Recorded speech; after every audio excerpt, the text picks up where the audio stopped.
साहेब भीमराव अम्बेडकर का जन्म 14 अप्रैल 91 को उस टाइम के मध्य भारत में मऊ में हुआ था, जो एक सशस्त्र बल का ब्रिटिश के द्वारा सिटी था। वहां अपने माता पिता के वो 14वें संतान थे। उस समय का विषम परिस्थिति ऐसा था कि वो अपने 14 भाई बहन में वो लास्ट 14th चाइल्ड थे और जिनके साथ 7 भाई बहन उनके माता पिता के जन्म लेते ही चले गए। इस विषम परिस्थिति में उन्होंने अपने जिंदगी को जीवन यापन किया। उनके पिताजी रामजी सतपाल एक रिटायर्ड सेना थे उस टाइम में और उनकी बचपन की परिस्थिति दयनीय थी। उनके रिटायरमेंट के बाद उनको सतारा आना पड़ा, जहां उन्होंने दापोली में अपना प्राइमरी शिक्षा की। प्राइमरी शिक्षा में उन्होंने बहुत सारे ऐसे भेदभाव का सामना किया, यहाँ तक कि उनको क्लास में पानी पीने तक नहीं दिया जाता था। उनको पानी पीने के लिए जिस रोज क्लास के प्यून नहीं हुआ करते थे, उनको पानी पीने को नहीं मिलता था, क्लास में बैठने को नहीं मिलता था, क्लास के बाहर बिठाया जाता था। बट इतने भेदभावपूर्ण के बाद भी उन्होंने अपने संघर्ष को नहीं छोड़ा।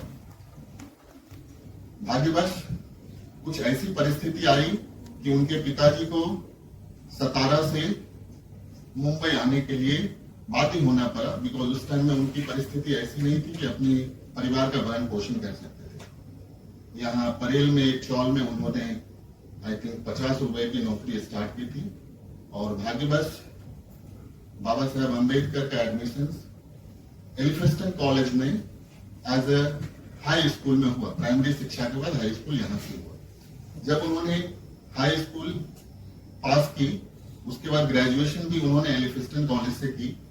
बट सतारा से आने के बाद भी मुंबई में भी उन्होंने बहुत ही संघर्ष किया, जहां पे उनके क्लास में डिस्क्रिमिनेशन होता था, भेदभाव का सामना करना पड़ता था। ऐसा कहा जाता है कि बाबा साहब अम्बेडकर अपने संघर्ष के दिनों में अपने आप को नहीं छोड़ा।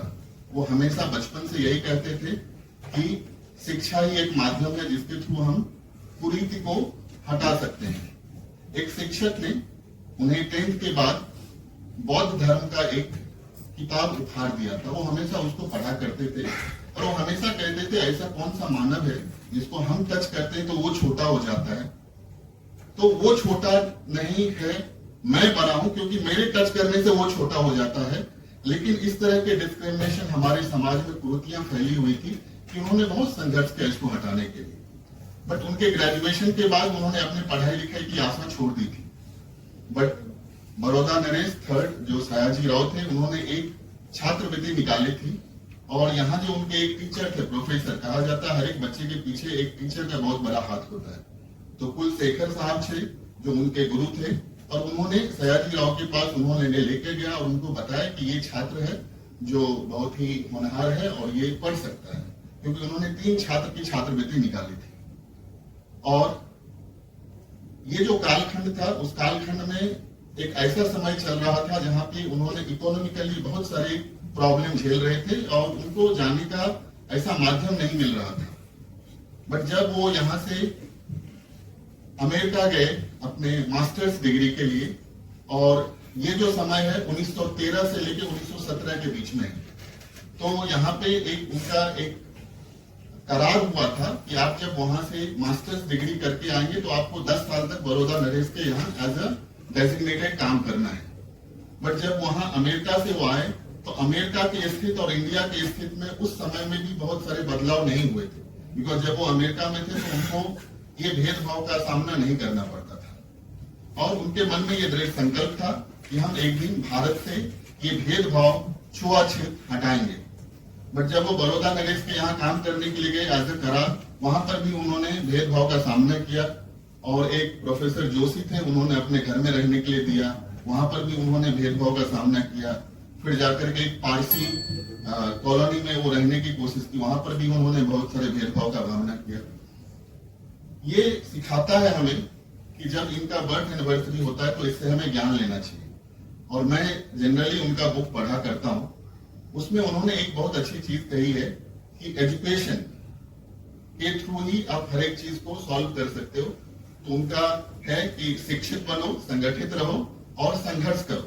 तो हमने ये देखा है कि उन्होंने अपने जिंदगी के भेदभाव से लेके सम्मान तक, उन्होंने अपने सम्मान के लिए जब स्वतंत्र भारत का पहले लॉ मिनिस्टर बने तो 1951 में उन्होंने अपना पद से त्याग पत्र दे दिया, क्योंकि उनको हिंदू कोड बिल पास करना था और वो पास नहीं हुआ। तो जवाहरलाल नेहरू के प्रधानमंत्री के टाइम में उन्होंने इस्तीफा दे दिया और आज हम मंत्री के लिए बहुत सारे प्रयास करते हैं। तो वो एक स्वाभिमानी थे, उन्होंने कभी भी अपने जिंदगी को कंप्रोमाइज नहीं किया। उन्होंने हमारे हजारों लाखों करोड़ों को एक विजन देके गया और उन्होंने 14 अक्टूबर 1956 को बौद्ध धर्म लिया और 6 दिसंबर को हम लोगों के बीच से वो चले गए। मैं इसके साथ अपना भाषण कंक्लूड करता हूं। Thank you.